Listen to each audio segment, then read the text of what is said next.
You know, there's an entire universe thriving right under our noses, totally invisible. Think about it, a single drop of pond water or a tiny speck of dust. They're bustling with life. Today, we're going to grab the key and unlock that hidden world. So what's the secret to exploring this invisible kingdom? Well, it's this incredible piece of tech that has been the backbone of science for hundreds of years, the light microscope. Let's get to know this amazing tool.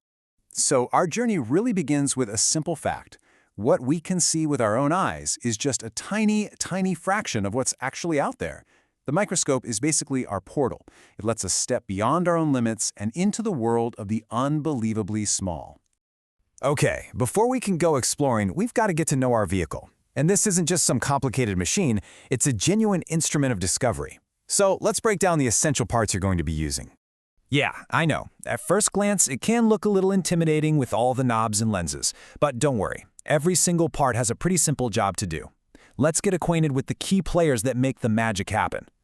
Let's start right where you'll be, the eyepiece. This is literally what you look through. Think of it as your personal viewing portal, the cockpit of your ship as you navigate the microscopic universe.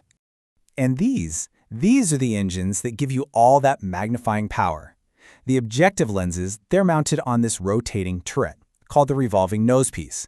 With just a simple click, you can switch between different power levels, getting you closer and closer to whatever you're looking at. Now this flat platform right here, that's the stage. It's where all the action happens. You place your slide, that's the little glass rectangle holding your specimen, right here. These clips hold it down nice and secure, making sure your microscopic star is ready for its close-up. All right, these two knobs are probably the most important controls you'll use for focusing. Think of the big one, the coarse adjustment, as your fast scroll. It makes these big, sweeping movements to get your specimen roughly into view. Then the smaller fine adjustment knob, that's your slow scroll. It makes tiny, precise movements to get the image perfectly sharp and crystal clear. Okay, we know the parts, now let's actually put them to work. It's time to learn the most fundamental skill of anyone who uses a microscope, getting a perfect focus. It's really just a simple 5-step process. First, you clip your slide onto the stage. Second, and this is super important, always start with the lowest power objective lens. Third, use that big coarse knob to bring the image into view. Fourth, switch over to the small, fine knob to really sharpen it up.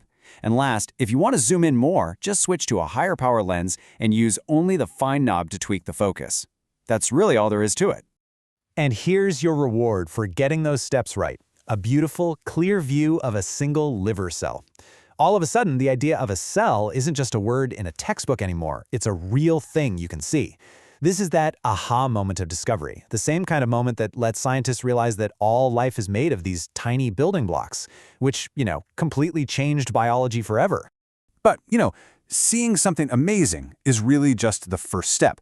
To really understand what you're seeing and to share that discovery with others, you need to record it. And in biology, that means learning the disciplined art of scientific drawing. Now, the point here isn't to be a great artist. It's about clarity and accuracy. The rules are simple, but they're super strict because science depends on being able to reproduce results. You use a pencil on blank paper. Every line you draw has to be a single clean line, no sketchy, hairy lines. Labels have to be precise with straight lines that never, ever cross. You don't do any shading. And you absolutely must include the magnification in your title so that anyone looking at your drawing knows exactly how you saw it. If we look back at our liver cell drawing, you can see how it follows every single one of those rules perfectly. It's got a clear title with the magnification, the lines are clean and single, and the labels are neat using those ruled lines. This right here is the gold standard for communicating what you see under the microscope. So we can see it, and we can draw it. But a great drawing isn't quite enough. Real science needs precision. You might be asking, how big is that cell really? To answer that, we've got to learn how to measure things on a microscopic scale.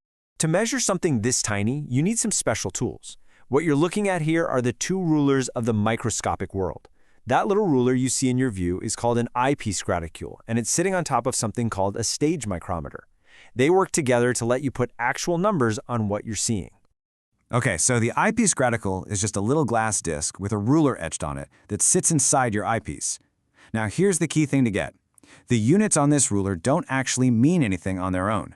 Their real-world value changes every time you switch to a different objective lens.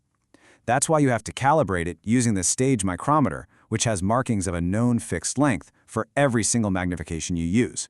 And all of this brings us to some really simple but powerful math. Once we've used our micrometer to figure out the actual size of our specimen, we can use this handy formula.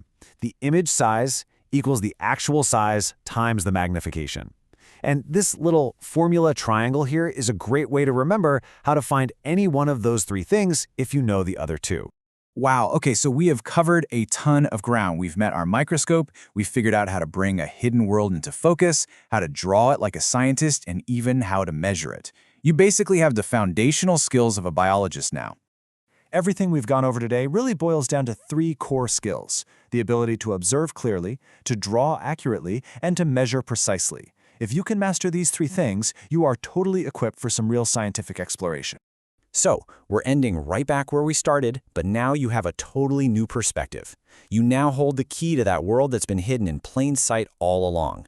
The only question left is, what hidden worlds are you going to unlock?